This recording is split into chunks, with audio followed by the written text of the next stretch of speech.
नमस्कार, आप देख रहे हैं एक्सप्रेस न्यूज़। मैं धर्मेंद्र ठाकुर।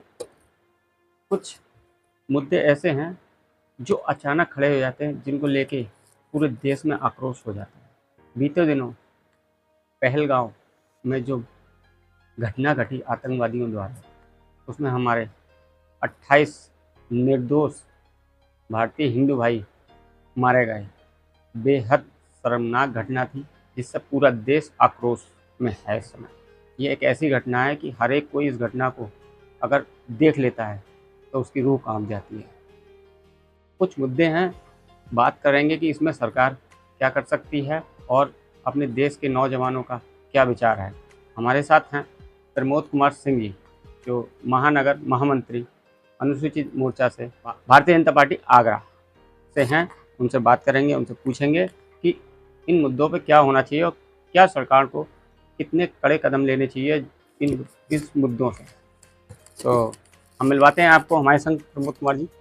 नमस्कार जी। आपका हमारे चैनल में स्वागत है। जी, आपको पता है कि बीते दिन पहलगांव में जो ऐसी निर्दयी घटना हुई है, खासकर महिलाओं और बच्चों के सामने, पूरे परिवार के सामने, घर के मुखिया को बस धर्म पूछकर गोली मार दी जाती है, निर्मम हत्या कर दी जाती है।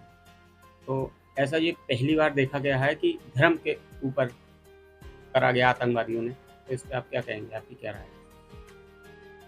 देखिए, ये जो घटना पिछले 22 अप्रैल को पहलगांव में हुई, हमारे हिंदू भाई बहन पर्यटन की दृष्टि से कश्मीर घूमने गए थे।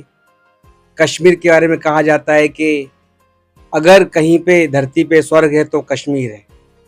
तो शायद ये कुछ चंद लाइनें दुनिया के हर व्यक्ति को, भारतवासी को आकर्षित करती है कि वो कश्मीर जाए, अपने बच्चों को घुमा के लाए, कुछ अच्छे जीवन की यादें सजा के लाए।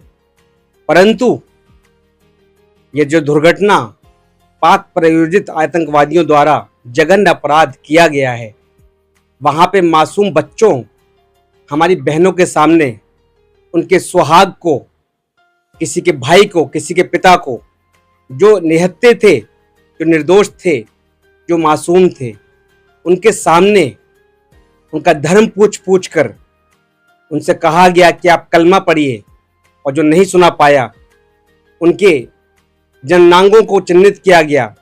उसके बाद ये जो घटना की गई, इसकी मैं जितनी निंदा करूं उतना कम है।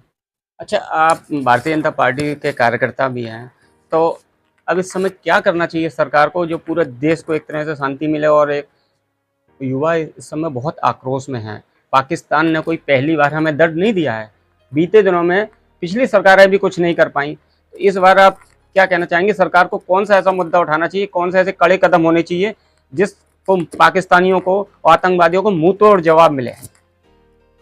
देखिए, जब से हमारा देश आज़ाद हुआ है 1947 से, तभी से हम लोग कहीं ना कहीं देख रहे हैं कि पाकिस्तान निरंतर कश्मीर मुद्दे को उठाकर कहीं ना कहीं भारत में हमेशा इस तरह की अप्रिय घटनाएं करता रहा है।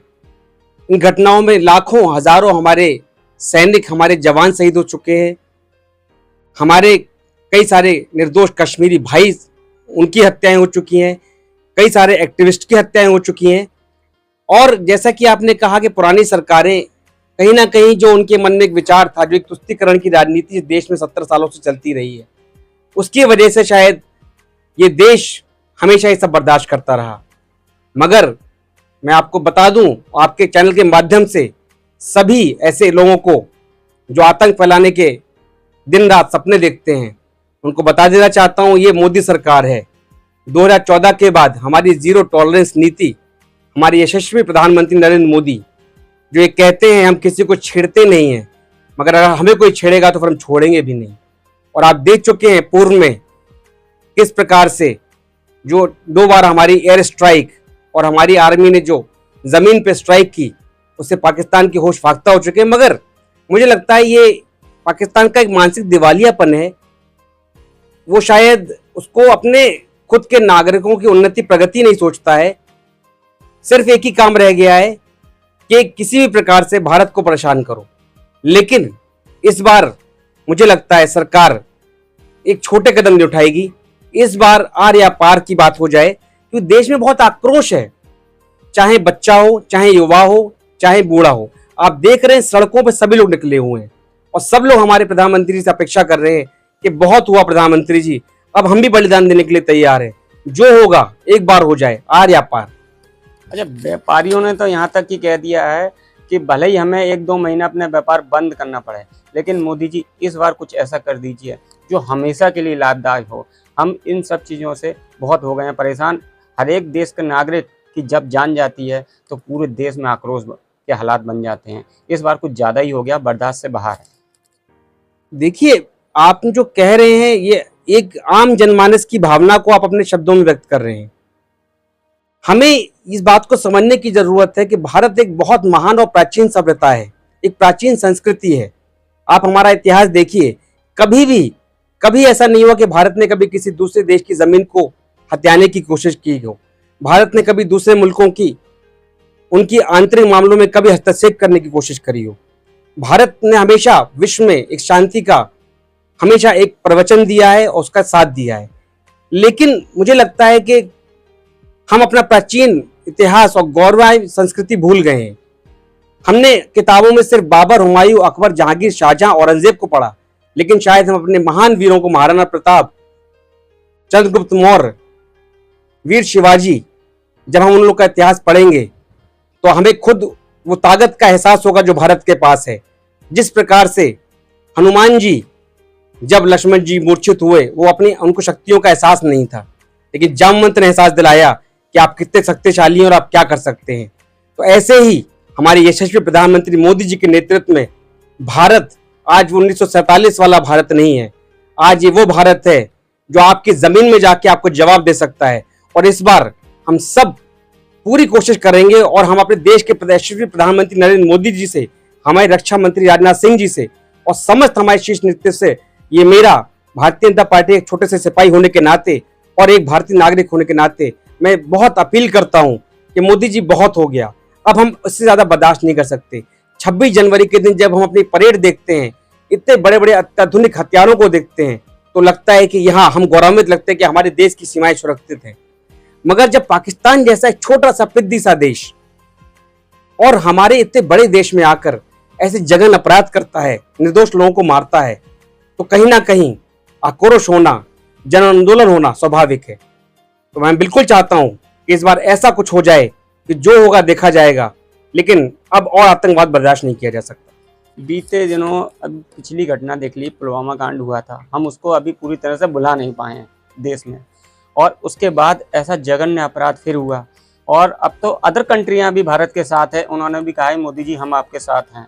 तो फिर किस बात की देरी हो रही है? केवल पानी बंद कर देने से ही क्या कुछ हो जाएगा, या पानी से भी बढ़कर ऊपर कुछ करने की कार्रवाई है? क्योंकि इस समय जनता में बहुत है आक्रोश और जनता बस यही चाह रही कि मोदी जी कोई ऐसा सख्त कदम उठाइए जो बेहद भारत के लिए जरूरी है, और इन पाकिस्तानियों को मुंह तोड़ जवाब देने का वक्त आ गया है। नहीं तो हमेशा ऐसे हमले होते रहेंगे, ये अपनी हरकतों से बाज नहीं आएंगे। देखिए, भारत एक मैच्योर डेमोक्रेसी है।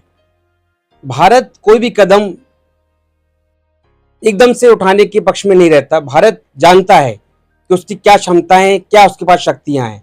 और जैसे आप कह रहे हैं कि पानी रोकने से कुछ नहीं होगा, तो आपको याद दिला दूं, पानी के बिना तो इंसान का जीवन ही नहीं है।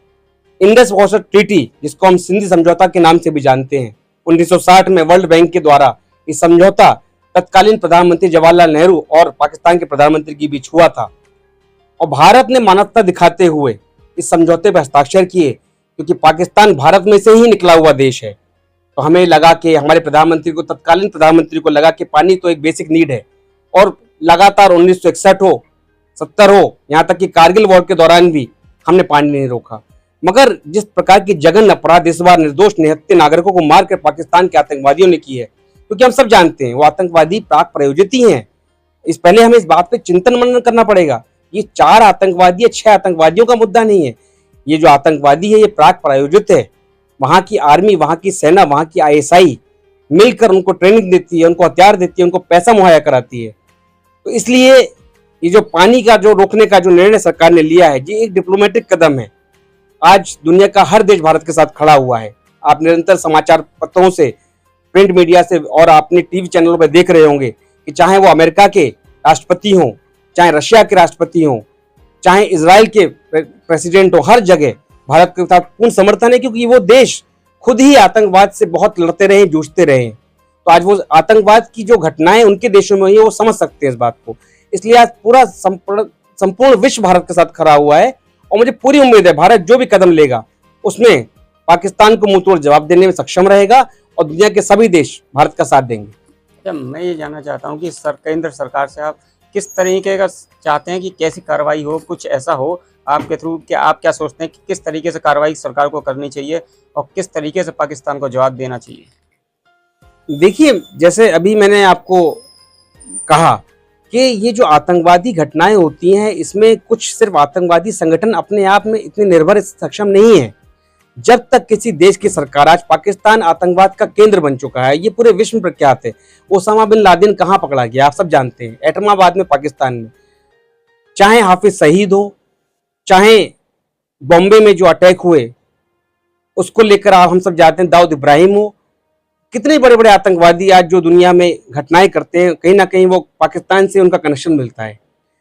तो पाकिस्तान जैसे आतंकवादी देश को मुझे लगता है, और भारत जैसे हमारे पूर्व प्रधानमंत्री अटल बिहारी वाजपेयी जी ने कहा था कि आप अपने पड़ोसियों की सीमाएं नहीं बदल सकते, लेकिन अगर पड़ोसी निरंतर आपके कार्यों में दखल करता है, हर प्रकार से आपको प्रताड़ित करता है, पाकिस्तान ने एक प्रॉक्सी वॉर छेड़ रखी है, क्योंकि वो जानता है कि भारत के सामने उसकी सेना, उसकी आर्मी 2 दिन भी नहीं टिक सकती।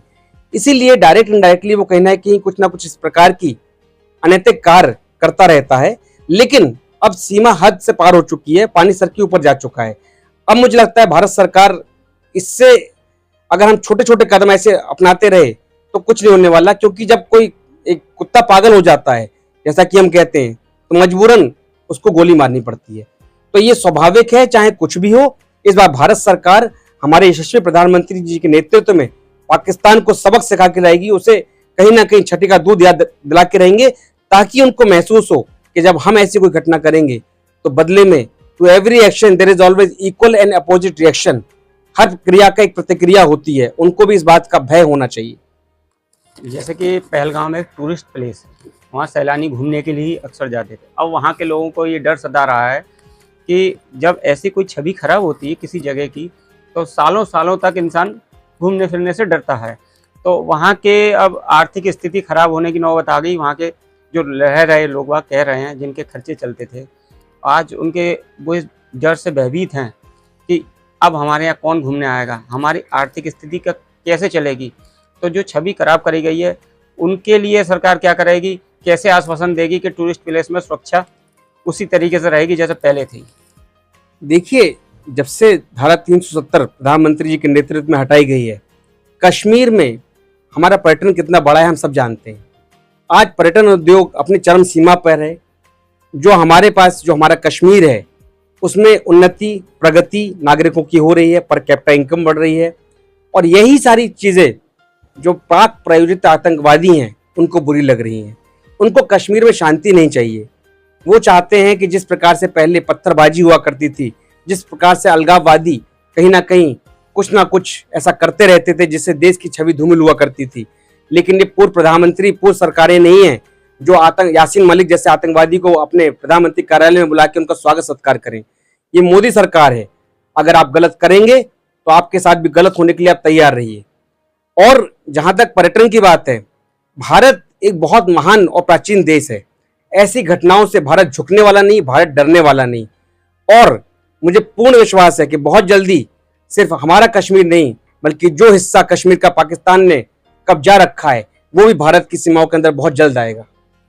बताया जा रहा है कि ये प्री प्लानिंग थी पहले से, इसमें कुछ खच्चड़ वाले भी मिले हुए थे। सैलानियों द्वारा जो बच के आए हैं उन्होंने कैमरे के आगे ये बताया कि हमसे हमारी जाति पूछी जा रही थी, किस मजहब में है, आपकी अमरनाथ यात्रा हम विदाउट रजिस्ट्रेशन करा देंगे। ऐसे बयान वायरल भी हुए हैं, महिलाओं ने दिए हैं वहाँ के।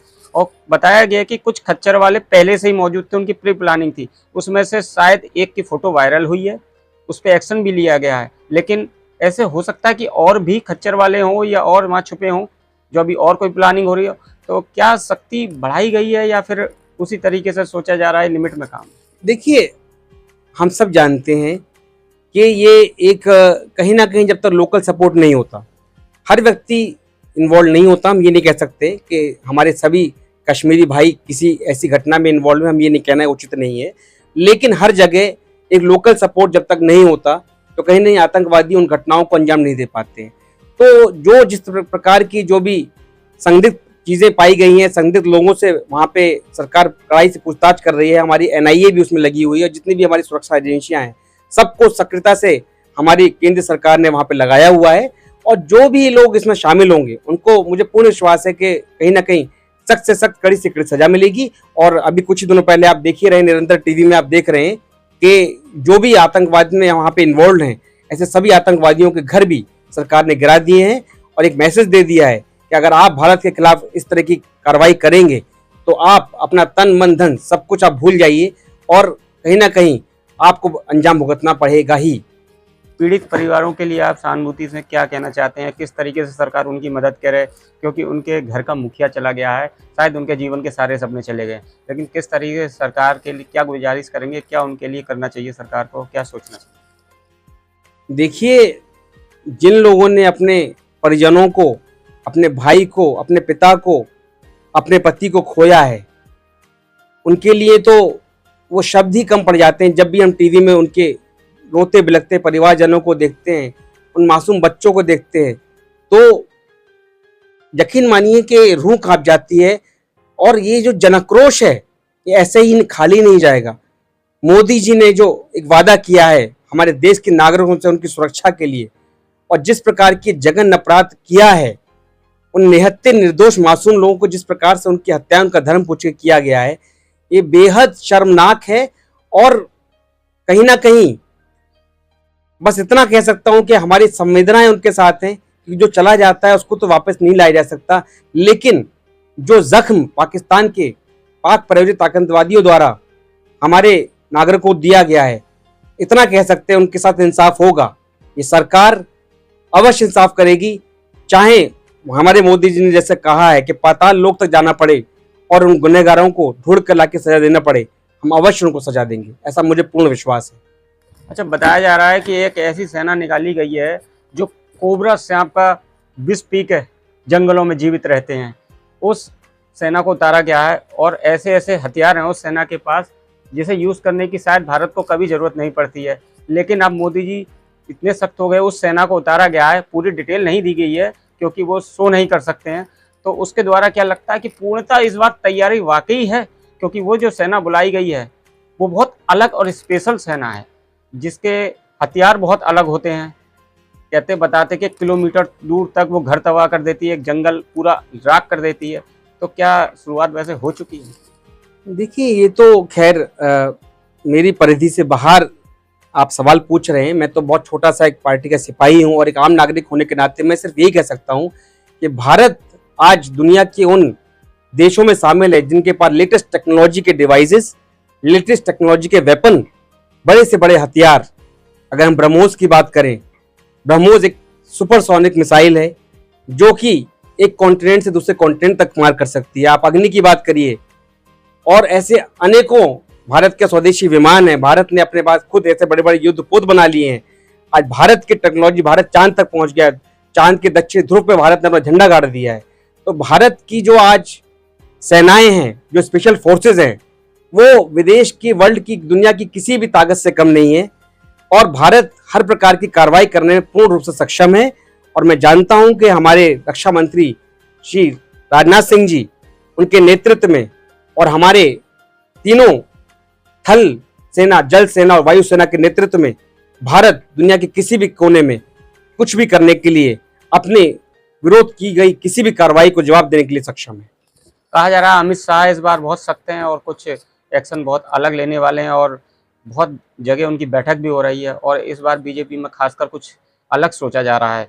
तो अमित शाह भी कुछ बड़ा एक्शन ले सकते हैं? देखिए, अमित शाह हमारे देश के गृह मंत्री हैं और ये उनकी जिम्मेदारी है और वो अपनी जिम्मेदारी को बखूबी निभाना जानते हैं। अमित शाह जी को जब हम कहते हैं कि भारतीय राजनीति के चाणक्य, अगर हम उनको कहते हैं तो ऐसे ही नहीं कहते। वो एक बहुत ही परिपक्व व्यक्ति हैं, चीज़ों को जानते समझते हैं, विश्लेषण करते हैं और उसके बाद ही कुछ कहते हैं, उनके एक एक शब्द का कुछ मतलब होता है। तो अमित शाह जी जैसे गृह मंत्री हमारे वर्तमान सरकार में, चाहे हमारे राजनाथ सिंह जी जैसे रक्षा मंत्री हो, हमारे अमित शाह जी जैसे गृह मंत्री हो, हमारे यशस्वी प्रधानमंत्री जिनका डंका आज भारत में नहीं विश्व में बज रहा है, विश्व नेता के रूप में उनकी छवि हो रही है। जब आज विदेश के नेता, तब वो विदेशों में जाते हैं तो वो कहते हैं prime minister Modi is the boss. एक दूसरे देश का प्रधानमंत्री जब झुक के हमारे देश के प्रधानमंत्री के चरण स्पर्श करता है तो सिर्फ उनकी छाती नहीं, हमारी छाती भी चौड़ी हो जाती है। तो ऐसा नेतृत्व आज हमारे पास है जो कहीं ना कहीं जानता है किस प्रकार से इस पाक प्रायोजित आतंकवाद का हमें जवाब देना है, और जवाब उसे जरूर दिया जाएगा। तो जैसे कि प्रमोद कुमार जी ने बताया कि इस देश में आक्रोश तो है, लेकिन सरकार भी इसमें बड़े कदम उठा रही है और इस बार उठाने भी चाहिए, क्योंकि पूरे देश की जनता की एक ही मांग है कि मोदी जी दिखा दीजिए अपना 56 इंच का सीना, हम आपके साथ हैं। आप बने रहिए, इससे जुड़ी हुई सारी खबरें हम आपको दिखाएंगे। प्रमोद जी का बहुत बहुत धन्यवाद आपका, और एक्सप्रेस न्यूज़ से धर्मेंद्र ठाकुर, कैमरामैन सतीश मिश्रा के साथ।